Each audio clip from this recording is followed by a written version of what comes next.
Halo, assalamualaikum warahmatullahi wabarakatuh. Welcome back to my channel. Dan kali ini kita akan bahas lagi tentang FR yang masuk. Nah, salah fokus sama burungnya yang hiperaktif, guys. Jadi kita jawab kilat aja ya, karena kan semuanya lagi pada yang mau yang instan biar cepet. Oke, ini ada yang pertama, refleks bayi yang ditempelkan jari di pipi, terus bayinya mengarah ke jari itu. Itu namanya refleks routing atau routing refleks.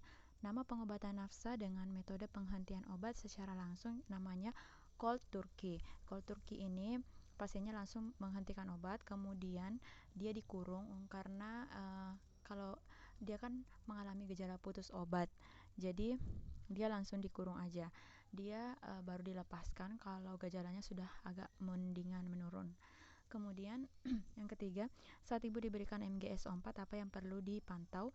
Yang perlu dipantau itu refleks patella tetap positif, pernafasannya dalam batas normal yaitu 16-40, kemudian urinnya tidak mengalami oligo, tidak mengalami kekurangan urin ya, karena kalau sampai salah satunya terjadi maka si pasien dinyatakan keracunan MGSO4.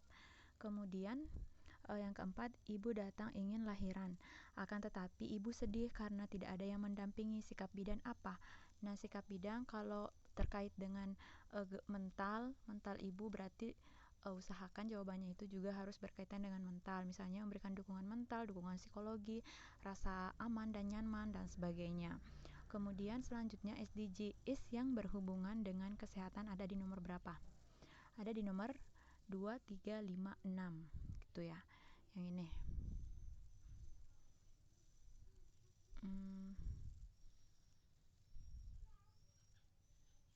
Loh. Oke, sorry. Ini maksud saya. Kemudian ibu usia 48 tahun, nyeri pada saat berkemih, merasa panas, nyeri pada alat kelamin. Itu dikarenakan kenapa? Nah, ini kita fokus di umur ibu. Ini umur ibu ini sudah mengalami gejala menopause. Ibu mungkin dalam fase premenopause di mana estrogennya menurun. Jadi kemungkinan ibu mengalami uretritis atau sistitis karena saluran uretranya mengalami atrofi karena estrogen yang menurun gitu ya.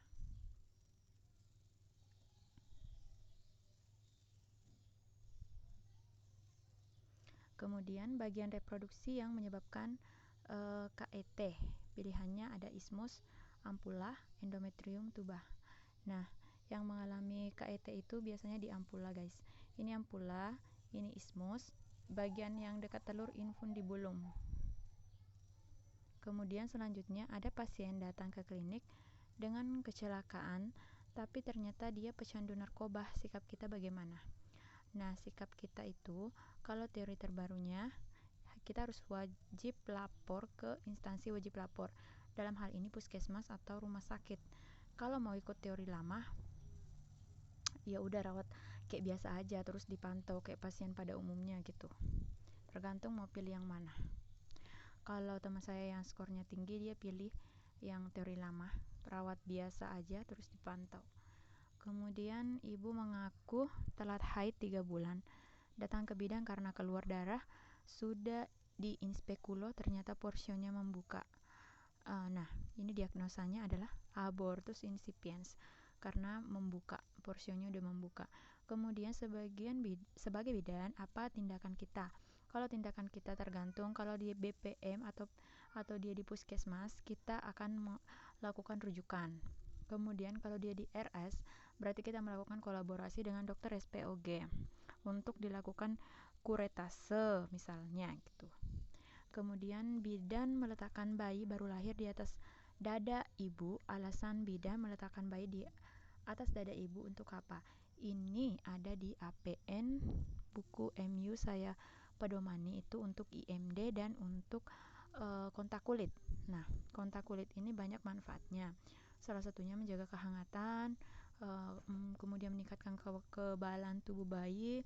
Kemudian saat bayi menyusui pada secara dini, dia akan mendapatkan kekebalan pasif dari ibu. Kemudian depresi, ibu juga akan berkurang karena dia mengalami bonding, terjadi bonding, maksudnya bonding yang secara dini, kedekatan antara ibu dan bayi. Kemudian produksi ASI bisa meningkat.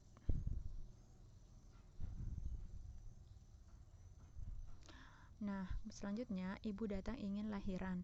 TTV-nya normal, KU normal, datang pembukaan 5, dan saat pembukaan 7, ibu dirujuk bidan ke RS untuk SC. Sikap bidan tersebut bertentangan dengan kode etik.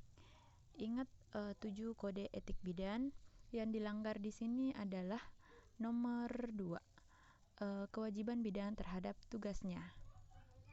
Oke. Kemudian selanjutnya PT Askes merupakan bagian dari apa? Bagian dari SJSN. Harusnya di sini BPJS ya. Karena ini bukti kalau soal ini jadul, guys, gitu. Yang kemudian di bawahnya selanjutnya yang termasuk PBI adalah termasuk PBI fakir miskin dan orang tidak mampu.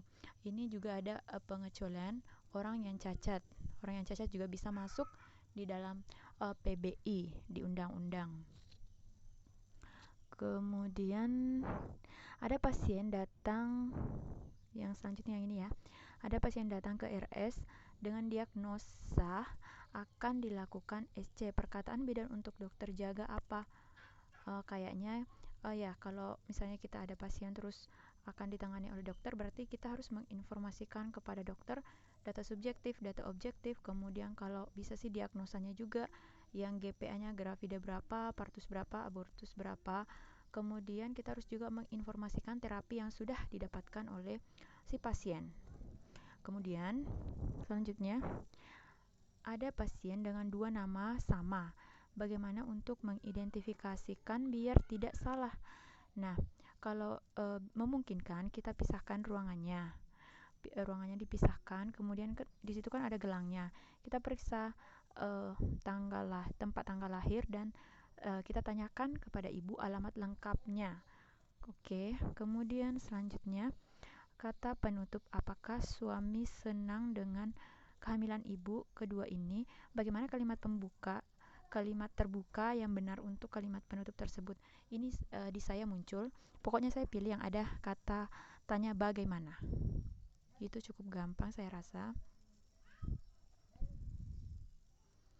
Oke, PHBS. Selanjutnya PHBS di sekolah apa aja?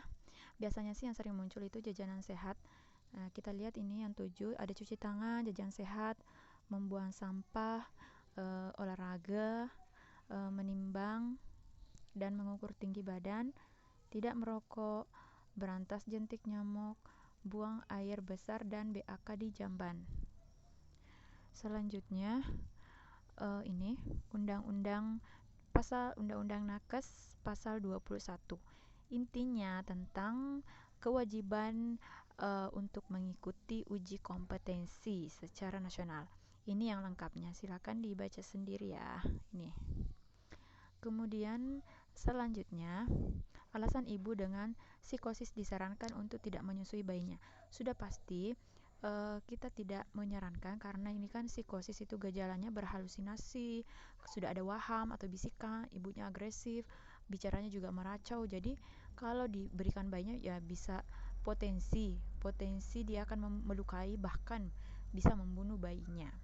Kemudian selanjutnya, ibu G1P0A0 mual muntah tapi masih kuat bekerja, TTV baik, KU baik, itu diagnosanya apa? Diagnosanya emesis doang, emesis gravidarum, karena ini tidak masuk dalam hiperemesis karena aktivitasnya tidak terganggu dan KU-nya juga baik.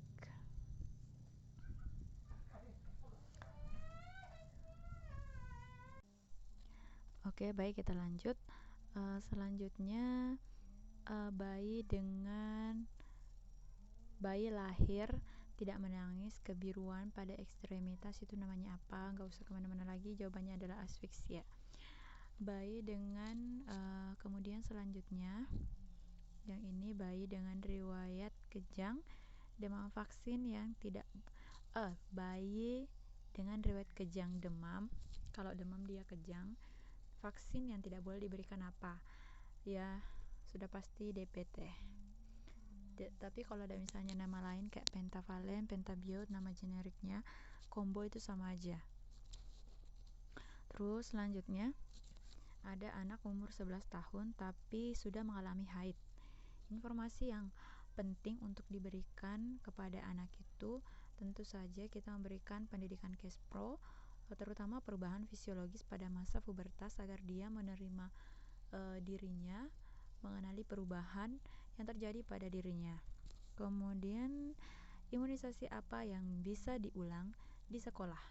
Yang diulang di sekolah itu yang diberikan pada anak sekolah itu pada BIAS, bulan imunisasi anak sekolah, pada bulan Agustus, campak, November,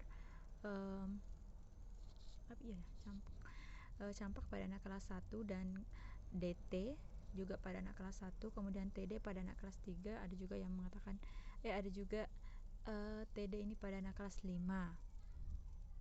Tergantung pakai referensi yang mana. Kemudian selanjutnya imunisasi 1 bulan apa aja? Imunisasi 1 bulan itu BCG dan folio 1. Kemudian ada gambar tangan posisi menahan kepala dengan kemudian pertanyaannya adalah tangan kiri fungsinya apa? Nah, yang dilakukan di dalam gambar itu adalah steneng, ada di langkah APN langkah ke-19 yang mengatakan tangan kanan menahan perineum dan tangan kiri menahan belakang kepala untuk mempertahankan posisi defleksi. Kemudian selanjutnya posisi defleksi supaya dia tidak merobek bagian vulva bagian atas, terutama di wilayah klitoris itu ya. Kemudian selanjutnya pemantauan pada kala 4 dengan melihat perineum itu untuk memantau apa? Nah, langkah ini ada di langkah APN nomor 40 yang mengatakan evaluasi kemungkinan laserasi. Saya berpedoman di buku MU di APN, langkah APN di buku yang ada di dalam buku MU maksudnya. Kemudian ibu postpartum, plasenta belum lahir 15 menit, bidan menyuntikkan kembali oksi, kontraksi baik, ada semburan darah, tindakan selanjutnya apa? Ini juga ada di langkah APN ke-36. Ulangi tekanan dorsokranial dan PTT selama 15 menit berikutnya. Jadi, teman-teman wajib banget menghafalkan APN. Kalau perlu udah APN-nya itu udah di luar kepala. Oke, mungkin itu pembahasan FR kilat kita pada kali ini. Terima kasih. Thanks for watching and see you on my next video. Assalamualaikum.